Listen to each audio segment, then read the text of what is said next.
So here's the thing. I spent a large chunk of Q1 crashing the fuck out. Okay. The Google AI overview in front of me right here states that crashing out is a slang that means to become so emotionally overwhelmed or upset that you lose control and react impulsively or irrationally, often doing something that you might later regret, essentially losing it or acting without thinking due to intense emotions. Now, listen. Crashing out for me might have looked like me going to my car to scream. I might have thrown an object or two, not at anyone, but just, you know, across the room. It might have looked like me crying in the shower. It might have looked like me, addressing the source or sources that have impacted my feelings in a negative way through communication, nothing aggressive. As I sat with this, I realized that the continuous suppression of my authenticity, my authentic feelings, my authentic thoughts, emotions, needs, it led to an overactive mind, and eventually it led to these crash outs.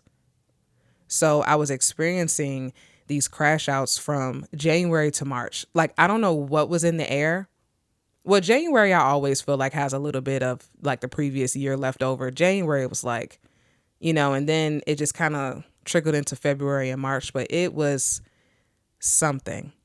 These crash outs revealed to me that I'm not healed, fully. And of course, like healing it's kind of an ongoing journey. It's not something that's linear, but it really did show me that certain things do bother me and certain things is really difficult for me to let go and certain things do trigger me.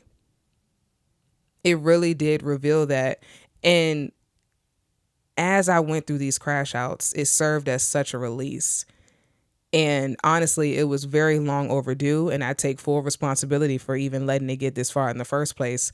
I definitely should have spoken up in the moment if I needed help, clarity, or if I just simply needed to express myself. Because eventually what not speaking up and suppressing my emotions has done for me is that it manifested into, of course, the larger negative emotions such as anxiety and depression, but it also manifested into the physical. My eye was twitching. I had a terrible breakout on my skin, and I didn't have my cycle for nearly 6 months. 6 months. Almost half a year, no cycle. And it makes me really emotional when I think about it because I feel like it really did mess with me. And I feel like, not having my cycle, I've had some period irregularity before, but this was such a long time of irregularity in my cycle. And not having that, I just felt like I wasn't necessarily in tune with myself. And I felt like I was experiencing these intuitive and mental blocks, right? And to me and for me, having a period it's a lot more than just bleeding once a month, right? It's a lot more than just that. To me, my cycle helps me reach certain depths within myself. Am I saying that right? Depths. Yes, it helps me reach certain depths within myself. And not having that was just really impacting me in a negative way. And it clearly showed that because I wasn't speaking up, my body was. And it's so crazy because the minute that I had my first crash out in January, my cycle came, and that says a lot. That says a lot. I just know that a lot of those things were linked to the emotional suppression. And honestly, as I sat on it more, I just came to a rival about a lot of things. And what it really all boils down to is trying to be easy. It's like I strive to not create any emotional or energetic turbulence within my connections with others. I strive to not be a burden to others. I strive to be the easy daughter. I strive to be the easy friend. I strive to be the easy employee. I strive to be the easy student. I strive to be the one that people don't have to worry about. I strive to be the person with little to no questions, especially when I'm dating. I strive to be the person with little to no concerns, especially when I'm dating, right? Just like not self-advocating, not speaking up for myself when, something a person might have said may have bothered me, just not bringing certain things to the forefront, right? It's like I strive to be the one that has it all together. I strive to be easy for everyone else's life, no matter how much it may be fucking up mine. It's like I'm out here trying to keep the peace externally while things are eating at me internally. And as I sat with that, that's when I came to the conclusion that that's actually a form of self-harm. You all may have heard the phrase, just because I carry it well doesn't mean it's not heavy. And that is very true. And I don't want it to sound like every need, every thought needs to be put out there. Absolutely not. There definitely needs to be some self-sufficiency, right? And I also believe that understanding and knowing how to balance personal needs and social dynamics is very important as well. I was holding in a lot though, a lot. I was letting a lot slide. I was not advocating for myself. And I was doing a lot of just performing, a lot of masking. And I was super wrapped up in how others would perceive me. I was denying myself of my feelings and my needs. And that was not serving me in any way. But the truth is, closed mouths don't get fed, right? If you don't speak up, you never know. And something that I'm learning every day is that, there are people who want to be in your presence even when you're crying. There are people who want to hear your voice even when you're dumping your emotions out. There are people who want to be leaned on. There are people who are hoping that you ask for help, You might even find that you help people when you need help. So let me actually tell you guys this. A couple months ago, I was going through a meltdown, right? And my friend, she calls me, she's having her own meltdown, right? It's just so crazy because we are oftentimes in sync and it can be scary sometimes. But like I said, she calls me, she's crying, she's spilling out all of her emotions to me, all of that. But what I immediately noticed is that I had a moment to not be so wrapped up and consumed by my own thoughts. In fact, I was able to shift my focus from my needs to hers. And this is where it is so important to stop feeling like such a burden to others, especially when you barely ask for help. Because in this situation, listening to her and talking to her was a breath of fresh air for me. Not to hear about her problems, but to be of service for her, The call didn't even have to be emotional. Honestly, she could have called me and she could have said, "Hey, Tia, I need help choosing bathing suits for this vacation I have coming up," right? Regardless, on her end, she might have been hesitant to even call me and ask for help or express her concerns or her needs at the moment. But she was unaware that she was actually helping me too through redirecting my focus. Showing up authentically actually opens doors for others to show you the right love and compassion, and it also invites you to feel deserving of that love as well. My new phrase moving forward is less suppression, more expression. Okay, a little corny, I know. A little corny, I know. I get it. But I do think that this will just help me. It will serve as a nice, gentle reminder to myself. And when I say this, I really do mean healthy expression. Okay. This doesn't mean cussing folks out all the time, being aggressive, purposely finding ways to not be self-sufficient, And it also doesn't mean expressing every single need that you have, every single thought that you have. It doesn't mean that. Like I said, there needs to be balance. There needs to be balance. Healthy communication as well, healthy expressing, balance. This might look like, if a friend says or does something that hurts your feelings, you speak up about it, right? You might say, "Hey, what you said actually hurt my feelings. I would appreciate if you don't do that again." Something along those lines, right? I also remember seeing something, I think it was a post online or someone told me, but it was something that said that if something is still bothering you within 24 hours, speak up within 48. And I love that. And I couldn't agree more. It also might look like, say you're at a restaurant, you order chicken, the waiter brings you out steak. You didn't ask for steak. You fucking hate steak, actually, right?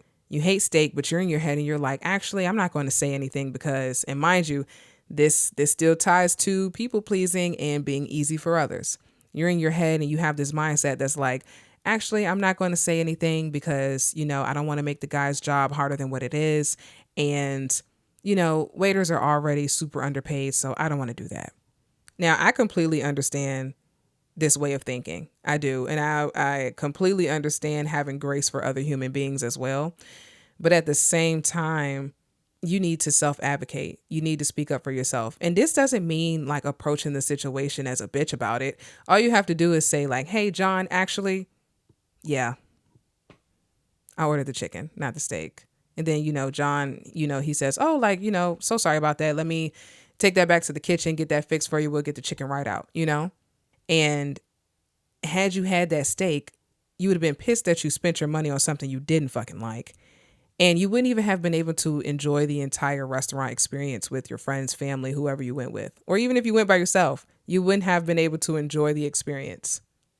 Another example, let's say you are journaling about a situation that has been bothering you for a couple of days now, right? And the only way to actually move on is to actually have a conversation with this person. You know, that might be what it takes. That might be you having to approach that situation, approach that person again, healthily, calmly, not aggressively, but you have that conversation. Okay. Another thing is with the examples that I provided is that you might not get the outcome that you desired. You might not get the reaction or the response that you wanted, but at least you can say that you did what you needed to do for yourself. I just really think that the minute that you open yourself up to support and communication, and the minute that you lift the view of yourself as a burden and you eliminate the masking, the performing, the people pleasing, all of that, that's when the support will flow in.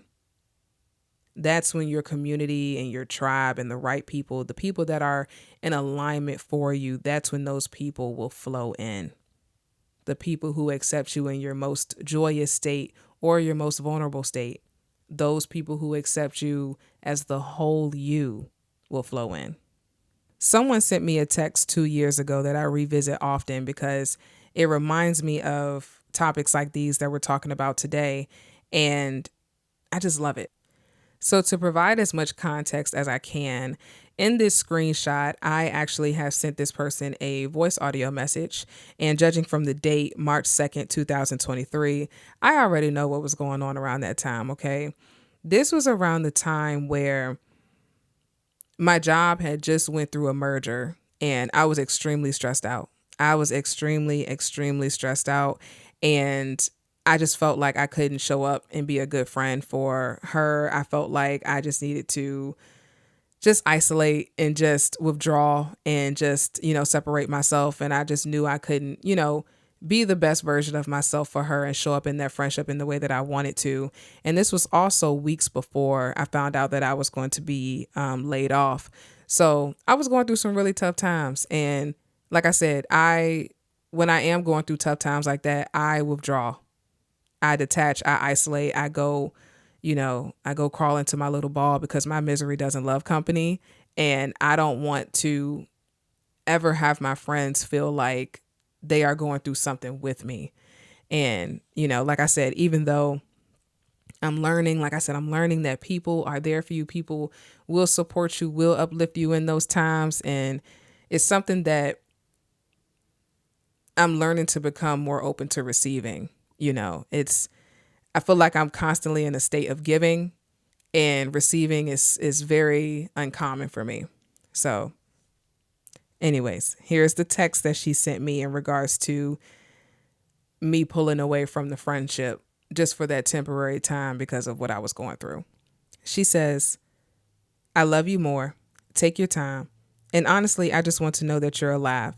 You don't have to explain anything to me, but I think of you so fondly and I hold you so close to my heart. Also, I know that you're working on yourself, but I really want you to work on giving yourself grace. You wanting to be your best self in front of people is also, to me at least, an undercover way of pouring into other people. You're still considering other people when you do that. I understand your appeal, but honestly, you should show up as who you are, especially in front of people that care about you. I get that you don't want to be that friend, but that's all in your head. I've been that friend before. Keywords in my head. My friends were there for me regardless because they know me and they care for me.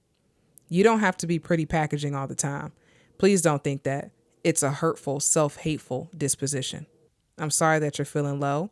I hope you feel better and that you feel warm and that you feel full again soon. I love you so, so much. And then she put the blue heart at the end because blue is my favorite color. So, little details like that, little details like that. But yeah, I revisit that text, and it's things like that that remind me that you are still loved even when you're going through tough times. There are people who will be by your side through the positive and the not so positive emotions. There are people who will still love and care and show up for you in those times. There are people who want to be needed by you. There are people, like I said, who want to help you. There are people who accept you. And even if you haven't found those people right now, you will. You will. You will find your tribe. You will find your community. You definitely will. All right. That is all that I have for you all today. And I hope that it made sense, because it made sense in my head. And I just hope that you all listening were able to pick up what I was putting down. Okay. In this episode. So thank you so much. As always, thank you all so much for listening. It is always appreciated. Make sure you guys follow, listen, and subscribe to the show on Spotify and Apple Podcasts. And also be sure to follow the podcast Instagram at Thread of Thoughts Pod. And we will talk soon.